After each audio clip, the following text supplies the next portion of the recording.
ચુડા વિજયનગર ખાતે કિરીટસિંહ રાણાની અધ્યક્ષતામાં વિચરતી જાતિના લોકો માટે નૂતન મકાનોનું ભૂમિપૂજન કરવામાં આવ્યું.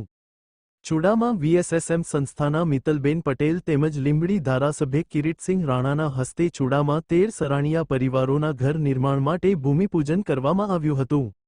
સદીઓથી વગડો ખૂંદતા પરિવારોને પ્લોટોની ફાળવણી કરી એના પર નૂતન મકાનોનું ભૂમિપૂજન કરવામાં આવ્યું હતું.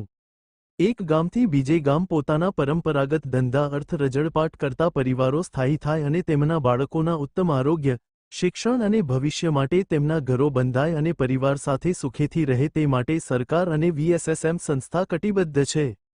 સરાણીયા પરિવારને શુરી ચપ્પુની ધાર કાઢવા તેમજ ભેંસોને વાળ બોળવા શિંગડા ઘડવા માટે એક ગામથી બીજે ગામ કર્યા કરે છે. કાચા ઝૂંપડા બાંધી વગડો કૂંટતા પરિવારને વહાલ્પની વસાહત મળે એવી સરકારની નેમ છે. સાથે સાથે વીએસએસએમ સંસ્થા પણ વિચરતી જાતિના પરિવારોને પોતાના સ્વજન સાથે ઘર બાંધીને રહે તે માટે 1751 પરિવારને મકાન બાંધી આપવાનું ભગીરથ કાર્ય કર્યું છે. જે અંતર્ગત આજે ચુડા વિજયનગર ખાતે 13 પરિવારોને સરકારે રહેણાંક માટે પ્લોટ ફાળવ્યા બાદ ઘર બાંધવા માટે ભૂમિપૂજન કરવામાં આવ્યું હતું.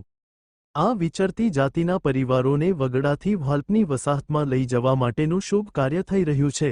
આ કાર્યક્રમ સુરેન્દ્રનગર જિલ્લા પંચાયત કારોબારી ચેરમેન જશુભા સોલંકી, મિત્તલબેન પટેલ, હર્ષદભાઈ વ્યાસ, જયદીપસિંહ ઝાલા, કિશોરભાઈ માદર, તનકસિંહ રાણા, લગધીરસિંહ જાદવ, ચુડા તાલુકા વિકાસ અધિકારી એલ ટમાલિયા તેમજ ભાજપના કાર્યકરો અને હોદ્દેદારો અને મોટી સંખ્યામાં સરાણીયા પરિવારના લોકો ઉપસ્થિત રહ્યા હતા.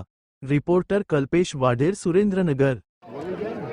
આજે ચુડાના આંગણે વિચરતી જાતિ માટે એસએમસી અને રાજ્ય સરકાર દ્વારા આજે 13 મકાનનું ખાતમુહૂર્ત કર્યું છે. ત્યારે ખાતમુહૂર્તમાં અમારી સાથે સંસ્થાના મિત્તલબેન છે, ટીણીબેન છે, અમારા જિલ્લા પંચાયતના કારોબારી ચેરમેન જશુભાભાઈ છે, તાલુકા પંચાયતના પ્રમુખ ઈશ્વરભાઈ છે, પાર્ટીના પ્રમુખ જયદીપભાઈ, તનસીભાઈ, ઉપસ્થિત ગ્રામજનો અને સરાણીયા પરિવારના 13 મકાનો બનાવ્યા છે.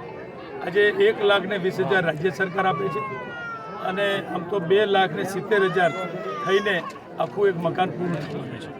અને એનો આજે આ કાર્યક્રમ વિચરતી જ્ઞાતિ માટે, સરાણીયા પરિવાર માટે આજે 13 મકાનનું ખાતમુહૂર્ત કર્યું છે. એમને બધી જ સુવિધાઓ એમાં સારો પ્લાન સાથે મકાન સુંદર મજાના બને છે. શિક્ષણની ચિંતા, પાણીની ચિંતા, આરોગ્યની ચિંતા, વિવિધ પ્રકારની બધી જ વ્યવસ્થાઓ એમને ઉપલબ્ધ થાય એના માટે બેન મિત્તલબેન અને રાજ્ય સરકાર પણ એટલી ચિંતા કરે છે. આ વિસ્તારના ધારાસભ્ય તરીકે પણ કાળુભાઈ જે રીતે અમને વાત કરી કે અમે નાના માણસો છીએ, મોટા માણસો પાસે ક્યારે પહોંચાય, પણ બધાએ મોટા કે નાના આ રાજ્ય સરકાર છે નાના માણસો માટેની છે. એટલે